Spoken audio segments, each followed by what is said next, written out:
പുല്ല് വെട്ടാനായിട്ടൊന്ന് പുല്ല് വെട്ടി മെഷീനും കൊണ്ടുവരും പുല്ല് വെട്ടുകാരൻ. അപ്പോൾ ഈ ചെറിയ ചെടികളൊക്കെ ഉണ്ട്, നാരകം, പേര, ലോവിക്ക, അല്ലെങ്കിൽ പാഷൻ ഫ്രൂട്ട്, റംബൂട്ടാൻ. അപ്പോൾ അതിൻ്റെയൊക്കെ കടയ്ക്ക് തൊട്ട് മുട്ടിയിട്ടുള്ള പുല്ലുകളൊക്കെ നമ്മൾ വലിച്ചു കളയണം, പറിച്ചു കളയണം. ഇല്ലെങ്കിൽ ഈ പുല്ലുവെട്ട് യന്ത്രത്തിൻ്റെ വള്ളി ഇതുമൊക്കെ അടിച്ചു തന്നെ ഇത് ചെറുതാണെങ്കിൽ പൊട്ടിപ്പോവും, അല്ലെങ്കിൽ പൊളിഞ്ഞൊക്കെ പോവും, അല്ലെങ്കിൽ നശിച്ചു പോവും. അപ്പോൾ ഇതുപോലെ ഉണ്ടോ പുല്ലൊക്കെ നമ്മൾ കൈകൊണ്ട് പറിച്ചു കളയാം. അല്ലെങ്കിൽ അവർക്ക് ശ്രദ്ധിക്കാൻ പറ്റില്ല, കാരണം മെഷീനാണ്, പതുക്കെ ഒന്ന് തട്ടിയാൽ മതി ഒക്കെ പോവും. അപ്പോൾ കണ്ടല്ലോ നമ്മളെ കൊള്ളി, എലി ഒന്ന് തെരഞ്ഞു തുടങ്ങി, കണ്ടോ എലികളൊക്കെ ഓരോന്ന് തെരഞ്ഞു തുടങ്ങി. അപ്പോൾ ഇതുപോലെ പുല്ലൊക്കെ നമ്മൾ ആവശ്യമുള്ള സ്ഥലത്തേക്കാണ് പുല്ലുകൾ കളയണുള്ളൂ. ബാക്കിയുള്ള സ്ഥലത്ത് ഈ പുല്ല് പിടിച്ച് കിടക്കുന്ന സ്ഥലങ്ങൾ നമ്മൾ ജൈവ കൃഷിക്കാരനാണ്. വെറും ചാണകം, ആട്ടുംകാട്ടം, ഇത് രണ്ടും മാത്രമേ എൻ്റെ പറമ്പിൽ ഉപയോഗിക്കുള്ളൂ. അപ്പോൾ ഈ പുല്ല് ആവശ്യമില്ലാത്ത സ്ഥലത്തൊക്കെ പുല്ല് നമ്മൾ വെട്ടിക്കളയാനോ അല്ലെങ്കിൽ കത്തിച്ച് കളയാനോ പാടില്ല ശരിക്കും. കാരണം അതിൻ്റെ ഉള്ളിൽ അരണ, പല്ലി, തേള്, തവള കുഞ്ഞുങ്ങൾ, പഴുതാരകൾ അതൊക്കെ ഉണ്ടാവും, അവറ്റൊക്കെ ചത്തുപോകും. അപ്പം നമ്മൾ ആവശ്യമില്ലാത്ത സ്ഥലത്ത് മാത്രമാണ് ഇത് തീയൊന്നും ഇടാൻ പാടില്ല. അപ്പോൾ പുല്ലുകളൊക്കെ അവിടെ തന്നെ നിന്നോട്ടെ, നമുക്ക് ആവശ്യമുള്ള സ്ഥലം കൊള്ളി അല്ലെങ്കിൽ ഈ ഇതിൻ്റെ സ്ഥലത്തേക്ക് നമ്മൾ കളയുള്ളൂ. കണ്ടോ? അപ്പോൾ ഇതാണ് മധുരം ചേമ്പ്. നമ്മളെ കരിമ്പിനേക്കാളും സ്വാദിഷ്ടമായിട്ടുള്ള മധുരം ഉള്ളൊരു ചേമ്പാണ്.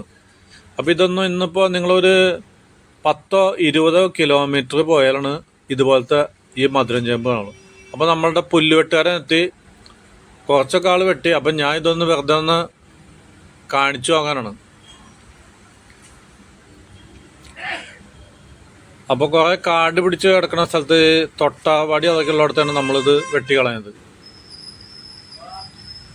അപ്പോൾ കണ്ടില്ലേ, നമ്മുടെ ഫ്ലൈറ്റിലൊക്കെ പോകുമ്പോൾ ഇതുപോലത്തെ ഒരു സാധനം കാണിച്ചു തരും. ലൈഫ് ജാക്കറ്റ് എന്ന് പറയും. ഇതൊരു ലൈഫ് ജാക്കറ്റ് തന്നെയാണ്. ഇവൻ്റെ ജീവിതം ഇതുകൊണ്ടൊക്കെയാണ്. അപ്പോൾ ഇതൊരു ലൈഫ് ജാക്കറ്റാണ്, കണ്ടോ? അപ്പോൾ തോളിയോടെ ഇടാം. ഇനി നമ്മുടെ യന്ത്രം കൊണ്ടുവന്നിട്ട് ഇതുമ്പോൾ തൂക്കിടാം. അപ്പോൾ എല്ലാം ശരിയായിട്ടുണ്ട്. ഈ ക്ലിപ്പ് ഇട്ടാൽ മതി, അതോടെ പണി കഴിഞ്ഞു. കണ്ടോ? ക്ലിപ്പ് അങ്ങോട്ട് ടൈറ്റ് ചെയ്തിടാം.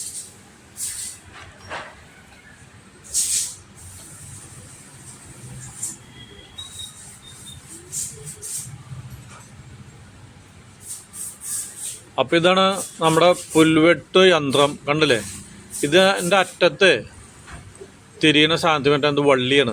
വള്ളി എന്ന് വെച്ചിട്ടുണ്ടെങ്കിൽ നമ്മളുടെ ഇലക്ട്രിക് പോസ്റ്റുമെന്ന് വീട്ടിലേക്ക് സർവീസ് വയർ വലിക്കുമ്പോൾ അതിന് സപ്പോർട്ട് കൊടുക്കണ വള്ളിയാണ് ഇതിനുപയോഗിച്ചത്, കണ്ടില്ലേ?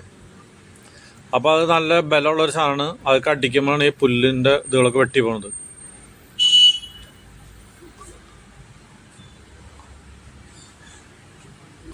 അപ്പോൾ നിത്യാഭ്യാസി ആനയെ എടുക്കുമെന്ന് പറഞ്ഞ പോലെ എനിക്കിത് കൃത്യം വെട്ടാനറിയില്ല. പിന്നെ കല്ലൊക്കെ ഇതൊക്കെ തെറിച്ചു വരും. അപ്പോൾ ഇത് വെച്ചോളാൻ പറയാണ്.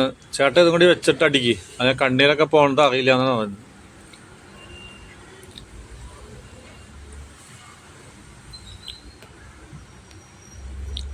അപ്പോൾ ഇങ്ങനെയാണ് പുല്ല് വെട്ടുന്നത്. അപ്പോൾ പുല്ല് ഇങ്ങനെ വെട്ടിക്കളഞ്ഞുകൊണ്ട് വലിയ ഗുണമൊന്നുമില്ല.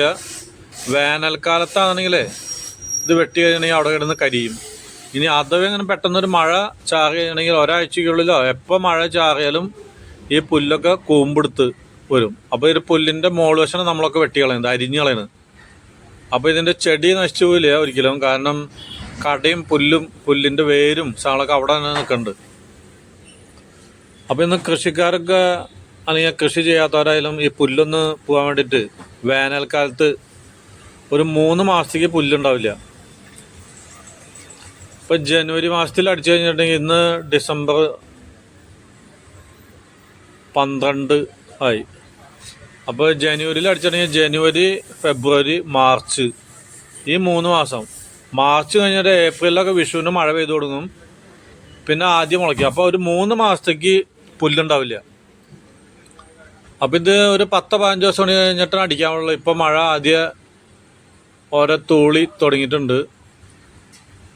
അപ്പം മഴ ഒന്ന് പെയ്ത് കഴിഞ്ഞാണെങ്കിൽ ആദ്യം പുല്ലൊക്കെ മുളച്ചു വരും. കാരണം ഇതിൻ്റെ കടയൊക്കെ അവിടെ തന്നെ നിൽക്കണം. അതിൻ്റെ പുല്ലിൻ്റെ മോള് വശമാണ് നമ്മൾ അരിഞ്ഞു കളയുന്നത്. കണ്ടില്ലേ? അപ്പം ഞാൻ ആൾക്ക് തന്നെ കൊടുക്കാം ഈ മെഷീനൊക്കെ. അപ്പം എൻ്റെ പാൻറ്റും ഷൂ ഒക്കെ ഒരു ഇതായി കിട്ടിയിട്ടുണ്ട്. കുഴപ്പമില്ല, ഒരു 5 മിനിറ്റ് കഴിഞ്ഞാണെങ്കിൽ ഇതൊക്കെ ഉണങ്ങിപ്പോക്കോളും. അപ്പോൾ ഇങ്ങനെയാണ് പുല്ലൊക്കെ വെട്ടുന്നത്. അപ്പോൾ എനിക്ക് ഒന്ന് കറങ്ങാൻ പോകേണ്ട സമയമൊക്കെ ആയിട്ടുണ്ട്. ആളവിടെ നിന്നിട്ട് വെട്ടട്ടെ. വെട്ട് കഴിഞ്ഞിട്ട് നമ്മൾ ഇനി നാളെ വരുള്ളൂ തിരിച്ച്.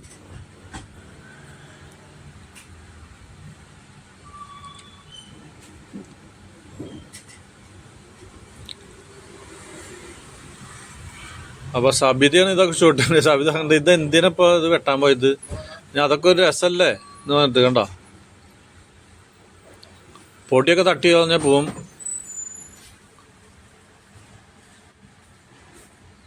അപ്പോൾ പെട്രോൾ കുറച്ച് ഒഴിക്കുന്നത് കാണിച്ചു തരാം. ഇതേ ഈ മുകളിലത്തെ ടാപ്പ് വന്നിട്ട് പെട്രോൾ ഒഴിച്ചു കൊടുക്കാം. അപ്പോൾ കുറച്ച് നേരത്തെ ആള് പെട്രോൾ ഒഴിച്ചതാണ്. എന്നാലും ഇപ്പോൾ നിങ്ങൾക്കൊക്കെ ഒന്ന് കാണാൻ വേണ്ടിയിട്ട് ഒഴിച്ച.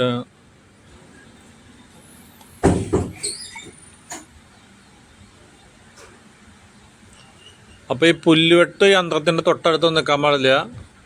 കാരണം ഇത് ചെറിയ കല്ലുകളൊക്കെ ആകുമ്പോൾ അടിച്ചിട്ട് അങ്ങോട്ട് തെറിച്ച് മേത്തേക്ക് വരും.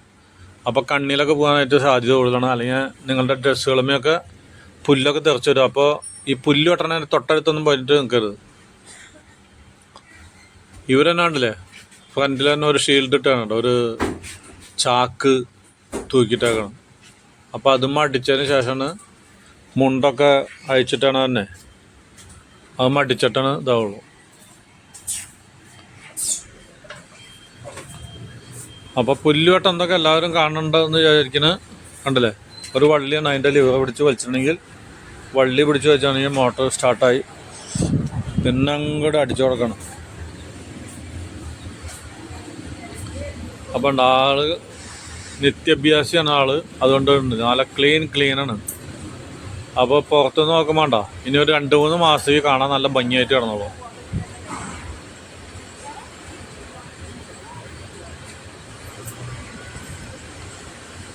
ഇപ്പം ഇന്ന് ഇഷ്ടം പോലെ ബംഗാളികളൊക്കെ കൺസ്ട്രക്ഷൻ പണിക്ക് പോണ ബംഗാളികളൊക്കെ 10,500 രൂപയാണ് ഒരു ദിവസത്തെ കൂലി. അപ്പോൾ ഒരു 10 ദിവസത്തെ കൂലി ഉണ്ടെങ്കിൽ ഇതുപോലെ ഒരു മെഷീൻ മേടിക്കും. അത് ആള് കണ്ടീഷനാക്കി വെച്ചിട്ടുണ്ട്. ഇപ്പം എല്ലാവരും പുല്ല് ചെത്തലൊന്നുമില്ലല്ലോ, പുല്ല് വെട്ടലാണ്.